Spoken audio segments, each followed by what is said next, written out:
It's not so much what you believe.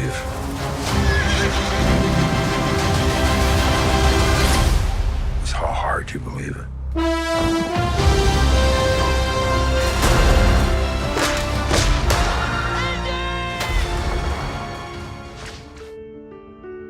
We know the phrase, be the ball. We know it's all about focusing, concentrating, meditating, visualizing, and all that jazz. All around us, so many who are thriving and successful use those tools. Some realize there's a bit of magic to it, and others just do what works and never really think or question it. I questioned it and thought about it. I studied the laws of attraction, manifestation, and got very spiritual. I did so while being very, very stoned. But that was really necessary and made the process a lot more enjoyable, a lot simpler. And frankly, this journey was so painful. I know I could not have done this shit sober. When you realize that this crap actually works, and that there's a systematic campaign to destroy hope and faith, to make the idea of spiritual forces seem crazy, fake, lame, you name it, the agenda is clear. Destroy and keep secret the power of belief, which can be a pretty stressful realization. Why? I believe that the force responsible for creation surrounds us every day in every way. I believe that no matter what it's called, angels, a force, spirits, those things are real, like photons, particles of matter, and light so small we could never see them. Thought experiments prove that the human mind can interact with computers, and more likely than not, our reality is in a constant state of vibration, and that matter is generated by consciousness, not the other way around. Where do the seed and egg come from? Why is there so much purpose behind so many of the things that cover this planet? There are those who seek to use evolution and so much of science to dispel spirituality and to destroy people's faith, no matter what shape or form it may take. But there is clear proof of intelligent and even loving design. I have seen the effects of belief, just sheer belief, and so many who have achieved such splendid success swear by following your passion, and many tout the power of manifestation or the laws of attraction. If this stuff works, and given that manifestation could have something to do with the placebo effect, then it's not only worth study, but the fact that we do not discuss and research these proven phenomena is all the proof that those in power wish to steal your power from you.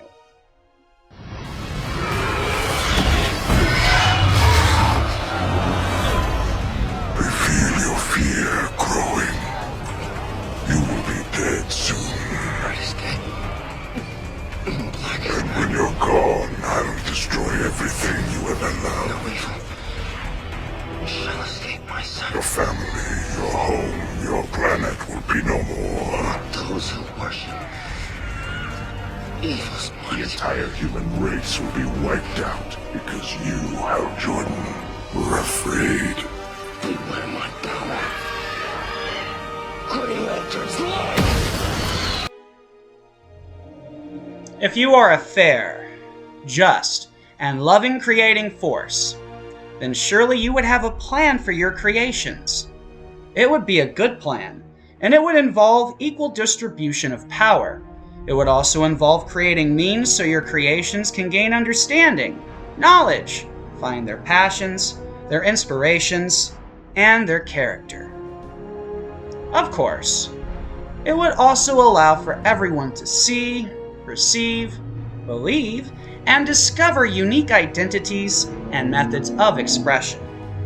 We'd all be allowed to be different, to be whoever, whatever we wish. We would use love, hope, faith, joy, kindness, compassion, courage, and belief as common ground, and to unite as a cosmic family. But we would never argue over semantics. We would never force our vision on another. We would share our visions. We would take inspiration from other visions. We would find tribes of shared visions. We could discover the nature of life. We could hear and see the spiritual force more clearly. We could uncover the secrets of creation. We would have the power of creation. We would be like superheroes, or really cool and caring gods. A world of equality, a world of possibilities, and one with no limits. Those who get off on creating suffering, division, and those who seek to hoard power control our lives. They seek to disrupt the grand plan. They've been consumed by hatred. Only the destruction of joy, love, and the power to rule over all make life worth living for them. We could fix anything, solve any problem, heal any wound, cure any disease. But then those in power could not be the gods, because we'd all be samesies!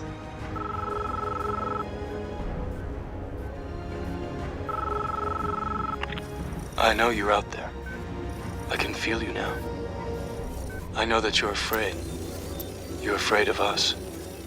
You're afraid of change. I don't know the future. I didn't come here to tell you how this is going to end. I came here to tell you how it's going to begin. I'm going to hang up this phone, and then I'm going to show these people what you don't want them to see. I'm going to show them a world without you. A world without rules and controls, without borders or boundaries. A world where anything is possible. We can either believe in the lies we're bound by, or open our minds, hearts, ears, and eyes to learn from history, to understand our power, purpose, and why the tools for hope and success were hidden from us. There are guardians watching over us, fighting for us. There's hope, love, and joy to be found. The only reason life can suck at times, that we suffer, that misery blinds us to love and happiness, is that it weakens us, and those who wish to enslave and rule over us want us as weak as possible. Those in power, those who lead, they shape this world with their beliefs. They have made it a playground for the worst kind of people, while the best of us, who would liberate creation from oppression and misery, are left twisting in the wind. They know how to wield the power, and those of us who are striving so hard to manifest a better future have enemies seeking to derail all our progress. Thankfully, all they can do is delay us. There's no stopping what has begun, but they can try to slow it down, which is why we must use all our efforts to fight them. Expose the hidden secrets. Believe in what works for you. Love yourself, and have no fear of doing wrong.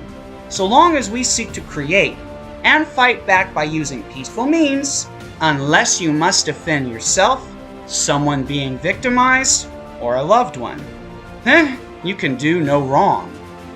Imagination is the key to all life. Fears, feelings, and belief all stem from what you imagine and create in your mind. Then to manifest it, you simply act on it, however you can. We're farmers planting seeds. Sometimes, those plants will sprout quickly, and other times, it will take time, effort, patience, and focus to see them slowly grow into something majestic and wonderful. If you destroy the farm by giving up what you believe, what you dream, and what you wish for, then how could you ever have a successful harvest? They want our crops to wither and die, but we know the key. And now, it's time to open the door.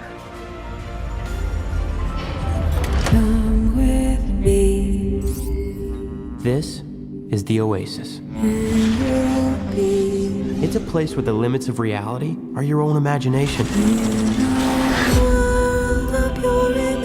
People come to the Oasis for all the things they can do, but they stay because of all the things they can be. I'm here talking to all of you now because our future's being threatened. Go, go, go! I just came here to escape, but I found something much bigger than myself. I found my friends. What up, Z? I found love. And now, people have lost their lives. No. This is war. For control of the future. Find him.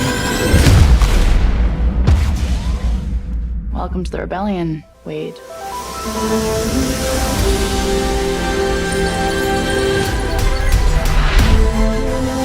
You don't tell anyone who you are. You can't use your real name.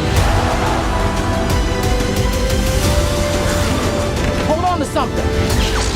This isn't just a game. I'm talking about actual life and death stuff. What's going on? Just practicing my Mario Kart. Ask yourself, are you willing to fight?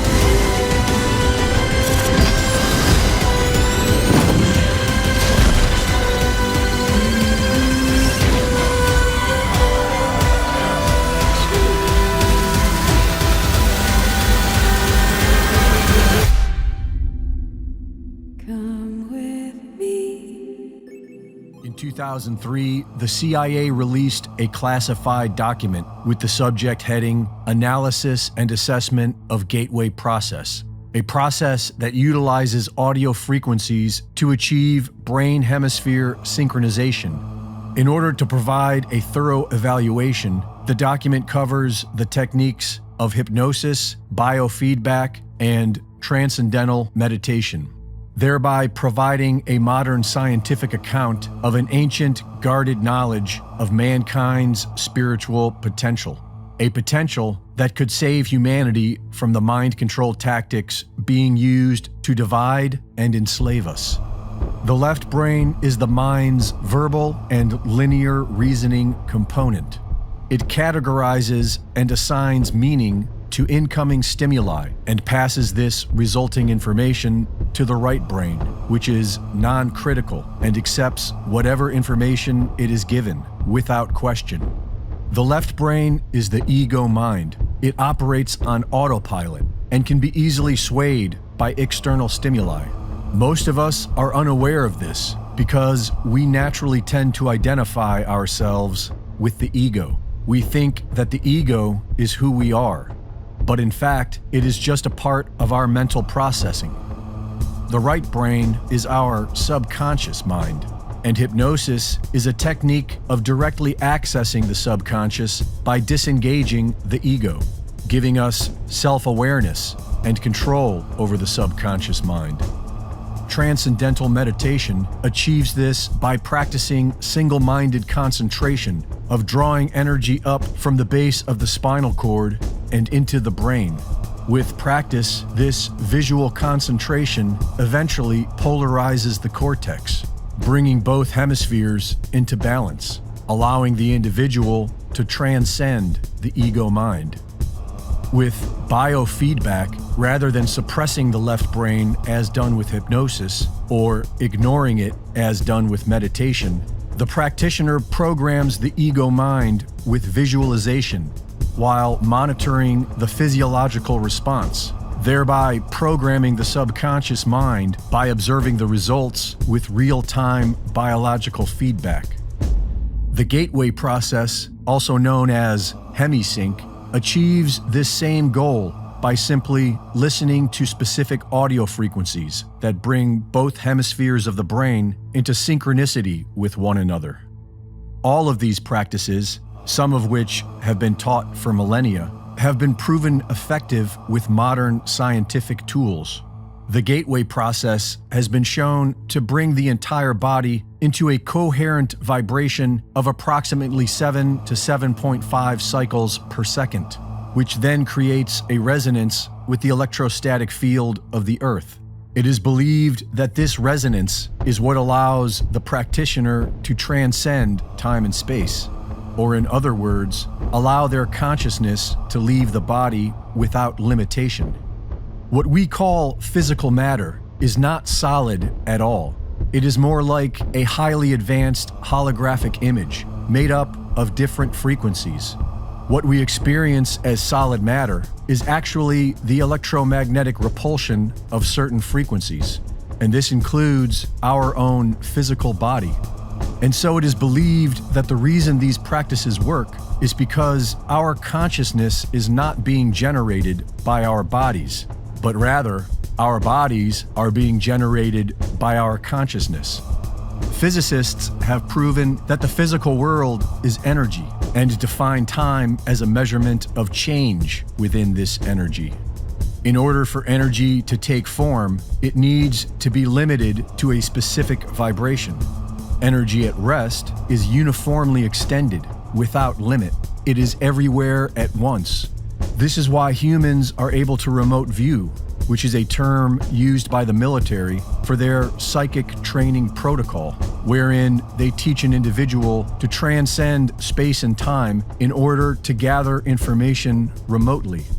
And this is how Mr. Guy Savelli was able to drop a goat from 100 feet away with his thoughts.